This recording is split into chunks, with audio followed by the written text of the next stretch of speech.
Okay, so you know that feeling? The one that claws at your gut, twists your insides, and makes you want to scream into the void? The feeling of being utterly, completely, and spectacularly wronged? Yeah, I've got a story for you. A story about a woman scorned, a corporate takeover, and the sweetest taste of poetic justice you can imagine. And trust me, this one's got a kick. Let me paint you a picture. The air in our house, once filled with laughter and the aroma of home-cooked meals, now felt thick, suffocating. My husband, let's call him Mark, and I had been married for a decade. We were the picture of success, on the outside. A beautiful house, 2 amazing kids, a thriving business, his business, I should say. It was a tech startup he'd poured his heart and soul into, a company called Innovate Solutions. I'd been the supportive wife, the hostess with the mostest, the one who made sure the house ran smoothly so he could focus on his vision. I handled the kids, the bills, the family drama, the in-laws, the everything. While he, Mr. Visionary, built his empire. I remember the days when he'd come home, his eyes alight with ideas, sketching out plans on napkins at the dinner table. We were a team, or so I thought. That memory felt like a phantom limb now. The pride, the shared dreams, the quiet intimacy of those early years, all of it was slowly being poisoned, choked by the creeping tendrils of something I couldn't quite name. The cracks started to show, subtly at first. Longer hours, more trips, less time for us, the family. The scent of his cologne lingered on his shirts, even after he'd supposedly been home all day. I brushed it off at first. Business was stressful. Startups were demanding. But the absences grew more frequent, the excuses more flimsy. I started to feel a cold dread growing in the pit of my stomach. Something wasn't right. Then came the whispers, the hushed phone calls, the late-night texts that he'd hastily delete before I could see them. The phone would buzz on the nightstand, and he'd scramble to silence it, a flicker of guilt crossing his face. I'd catch him staring at his phone, a dreamy look in his eyes. I knew something was off, but I was busy. I was, in my mind, keeping things together. I was so focused on not rocking the boat, on being the good wife, that I almost missed the iceberg dead ahead. I remember one particularly tense dinner. We were all there, the kids chattering about school, Mark half listening, his mind clearly elsewhere.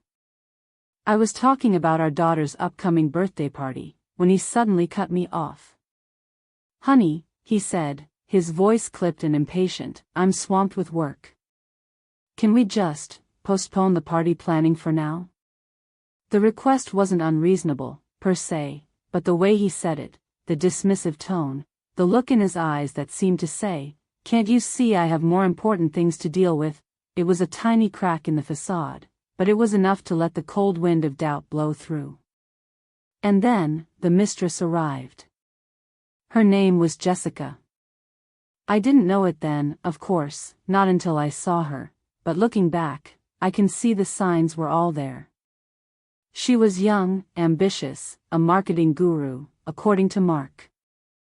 I saw her a few times at company events. Tall, blonde, surgically perfect, with a smile that could charm the birds from the trees. She had this way of looking at Mark, all bright-eyed and hungry.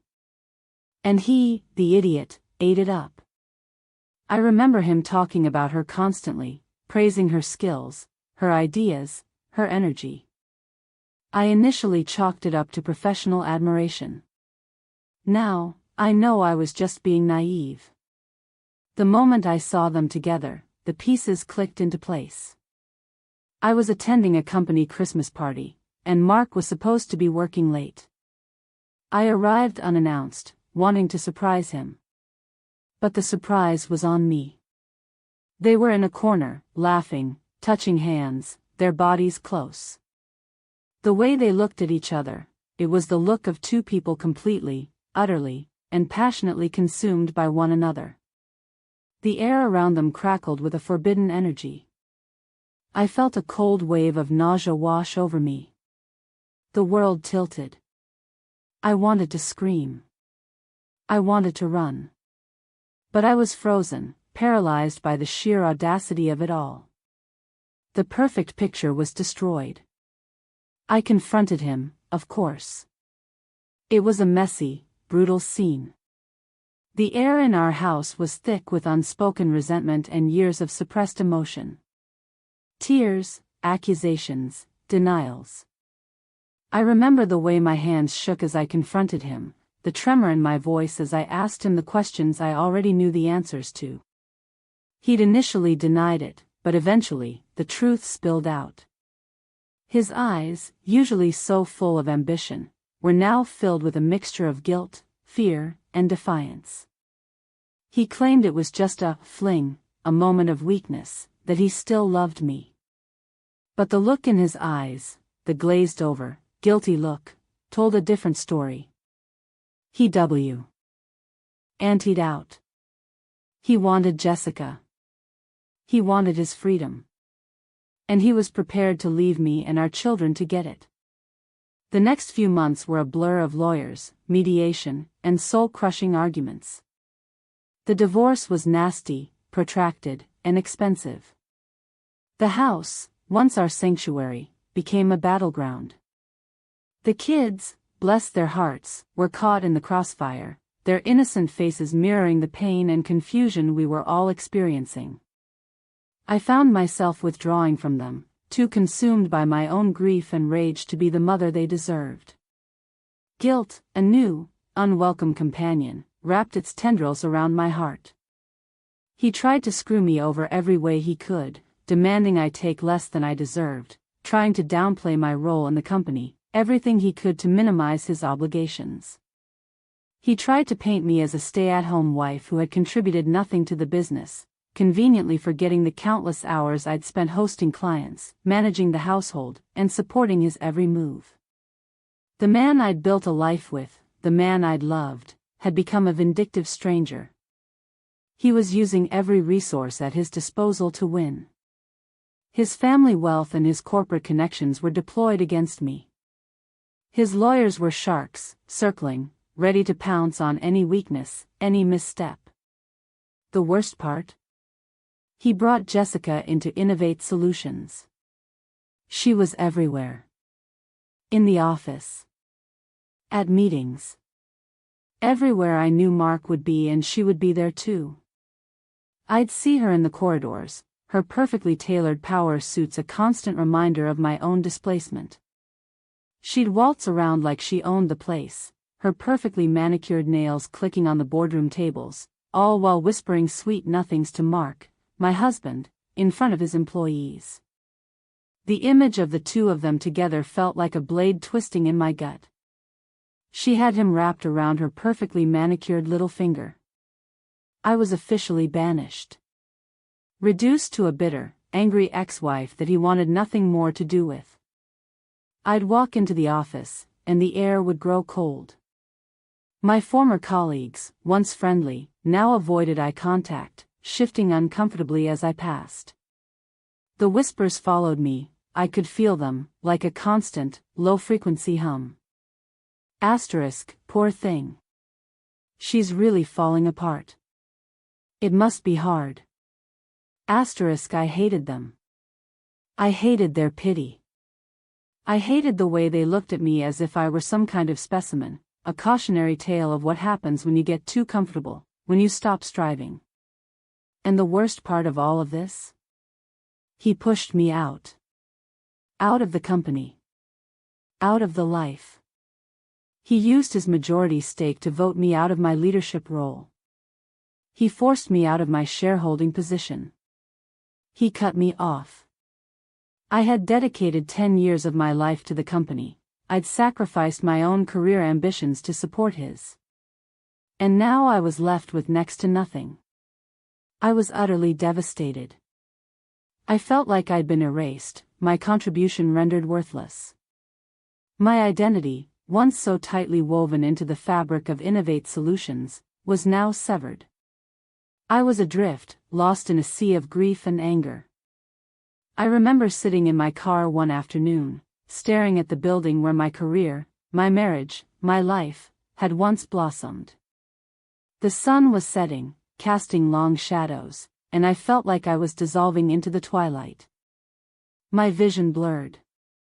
My hands trembled. I felt like I was being swallowed whole by the darkness. I had nothing but my pride and a burning desire for revenge. I had to make them pay. I had to show them the consequences of their actions. I started by rebuilding my life. I went back to school, got a degree in business, and started to learn about corporate law, mergers and acquisitions, and all the stuff I should have paid attention to while I was busy taking care of the family. I learned everything. I dug in deep to the corporate books, saw the financial filings and the balance sheets of Innovate Solutions. I understood everything I needed to know about their finances, their investors, and their weaknesses. I was driven by a fury I never knew I possessed. My mind became a steel trap, cataloging information, forming connections, weaving a plan. Each day I spent in the library, poring over textbooks and legal documents, was a small act of rebellion, a step towards reclaiming the power I had lost. I decided on my plan. It would take time, patience, and a hell of a lot of work. But it would be glorious. I didn't want to hurt the kids, and they were my highest priority. They were the only reason I could bring myself to face each day. But I wanted to cripple them. I wanted to make them understand the pain and humiliation they had inflicted. My revenge wasn't going to be about physical confrontation or screaming matches. It was going to be a slow burn, a calculated dismantling of their carefully constructed world. I started by finding a weakness. Jessica. She was arrogant and overconfident, a classic case of a beautiful woman who believed her own hype. She was the one who was really calling the shots, I could tell. She was the one who'd usurped my place, the one who'd stolen my husband, the one who'd orchestrated my downfall. She would be easy. She was her own worst enemy. I needed to get close, so I started attending the same networking events they frequented. I made sure I was visible, always looking my best, confident and capable. I made sure I could be seen and heard. I knew I had to bide my time and play the long game. I couldn't rush it. I started to meticulously curate my image, my wardrobe, my social media presence. I became a woman of means, a woman with connections, a woman who was undeniably successful. I hired a personal trainer. I saw a stylist. I wanted to be the best version of myself. This wasn't just about revenge, it was about reclaiming my own self-worth. I transformed myself into someone they would have to respect. Over the course of a year, I developed a new image, a new persona. I became an expert in my field, presenting at conferences, publishing articles, making connections. I built a reputation for myself, one that was both respected and feared. I became a master of the game, learning the rules, understanding the players, and preparing to make my move. Then, I made my move. I befriended Jessica. Yes, you heard that right. I became her friend. At first, she was wary, suspicious of this ex-wife, who was suddenly all smiles and compliments. But I played it perfectly. I was non-threatening, supportive, always offering a friendly ear. I knew her ambition, her insecurity, her weaknesses. I listened to her complaints about Mark's perceived lack of ambition, his laziness, the way he let things slide at the office. I subtly fueled her discontent, whispering seeds of doubt. The first time I saw her after everything went down, I approached her at a charity gala. She looked surprised, then wary. I smiled, a genuine smile, the first time I'd smiled in months. Jessica, it's so good to see you, I said, my voice calm and friendly. She stammered a greeting, clearly unsure how to react.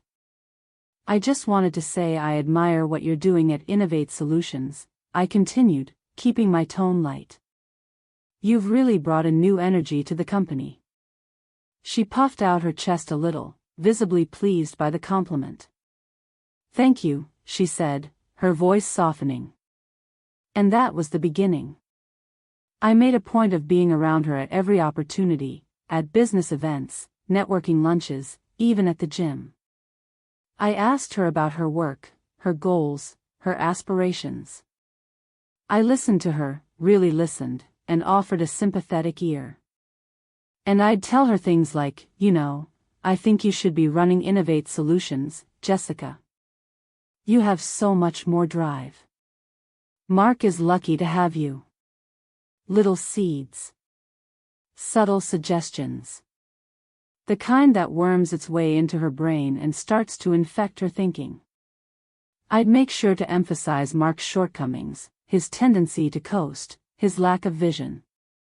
I'd plant the idea that she was the one carrying the company, that she was the real brains behind the operation. And the more I saw of Jessica and her dealings, the more I knew she was making serious mistakes. Her marketing campaigns were failing. Her business decisions were disastrous. She was bleeding money, and she didn't even know it. She was making the same stupid mistakes that had sunk other companies, but she was too blinded by her own ego to realize it. I watched the financials with meticulous detail, tracking the downward spiral. I knew when the time was right. And then, it was time. I found a potential investor, a venture capital firm that was looking to invest in a tech startup. I knew this VC firm and their style of doing business. I knew their investment criteria and their red flags. I brought them to Innovate Solutions. I showed them what I knew about the financials, the failing projects, the bad marketing campaigns. I had everything documented. I had evidence of her mismanagement. I presented them with a picture of an overvalued company. A company on the verge of collapse. I laid out the reality of the situation, the inflated valuations, the unsustainable growth. I showed them how the company was burning through cash. I pointed out the key people who were leaving because of the mismanagement. I outlined the risks, the vulnerabilities, the weaknesses. Jessica had no idea I was the one orchestrating this. She was too busy admiring her own reflection in the boardroom windows. She continued with her failed strategies, dismissing the warning signs. She was a woman drunk on power and blinded by her own ego. I reveled in her ignorance. The VC firm, armed with my information, made a generous offer to acquire Innovate Solutions at a price that would net Mark and Jessica a significant profit. They both saw dollar signs, and they jumped at it. Mark, blinded by greed and Jessica's influence, happily signed the deal. He thought he was going to be richer, more powerful. And Jessica? She was giddy with the thought of even more control. The sale went through. The ink was barely dry on the contract. They thought they were safe. They thought they had won. But what Mark and Jessica didn't know was that the VC firm wasn't interested in Innovate Solutions. They were interested in Mark and Jessica's ruin. The moment the deal was signed, the VC firm, with me as their consultant, pulled the rug out from under them. I watched it with satisfaction. They announced restructuring plans. They laid out the specifics. Jessica and Mark were fired. All of their failed projects were cancelled. Employees were let go. The company I helped build was gutted. I was there for the fallout, watching them crumble. It was glorious. I'd managed to get a seat on the new board, giving me a front-row view of the devastation. Mark's face was a mask of disbelief and fury, his world collapsing around him. He had lost everything. Jessica, stunned and humiliated, was left with nothing but regret. They'd been played. And I was the puppet master. I watched the chaos unfold. I listened to the rumors and whispers. I saw the fear in their eyes. The news spread through the industry. They had been defeated. They had been outmaneuvered, outsmarted. I was asked to speak to the employees during the restructuring. I spoke of the potential of the company, the importance of innovation, and the need for a fresh start. The faces of the employees were somber, but hopeful. I made sure to mention the role that greed and mismanagement had played in the failure of the company. I wasn't vindictive, but I watched them squirm and writhe. They had brought it on themselves. They had hurt me and the kids and wanted to take me out of the family entirely. They wanted to leave me to rot, all while enjoying the company they built from scratch. They had it coming. They had thought of me as a means to an end. Now I was the end. But it wasn't just about the financial damage. It was about the humiliation. The realization that they'd been outsmarted, outmaneuvered, and completely destroyed by the very woman they had cast aside. The media had a field day. The story made headlines.